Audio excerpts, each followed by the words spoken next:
Hulk, সারাদিন game খেললে হবে নাকি? যা, আমাদের ছাগলটাকে মাঠে ঘাস খাইয়ে নিয়ে আয়। আচ্ছা মা, আর মেরো না, আমি এখনই যাচ্ছি।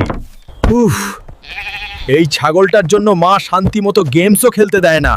এই ছাগলটার আজকে একটা বন্দোবস্ত করতেই হবে। হাল্ক, আজ আমার ছেলের জন্মদিন, তুই কি তোর ছাগলটা বিক্রি করবি? জি চেয়ারম্যান চাচা, বিক্রি করব।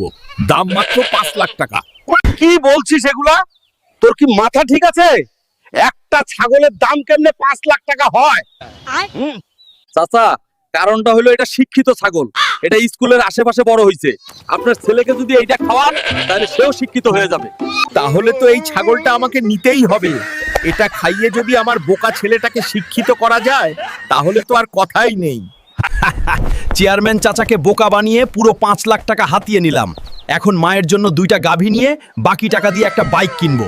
মা, মা, কোথায় গেলে? তাড়াতাড়ি বের হয়ে আসো, আজকে তোমাকে অনেক বড় একটা সারপ্রাইজ দিব। বাবা হাল্ক, আমাদের ছাগলটা কই? আর এই গুইটা গাভী কই থেকে ধরে এনেছিস? আমার তো কিছুই মাথা আসছে না। মা, আমি আমাদের ছাগলটা 5 লাখ টাকা দিয়ে বিক্রি করে ওইটা গাভী এনেছি, যাতে এগুলা বাছুর জন্ম দিয়ে তোমাকে আরো গরুর দুধ দেয়। তুই আমার অনেক খেয়াল রাখিস বাবা, আমি অনেক ধন্য। বন্ধুরা, তোমরা যারা মাকে ভালোবাসো তারা চ্যানেলটা সাবস্ক্রাইব করে দিও।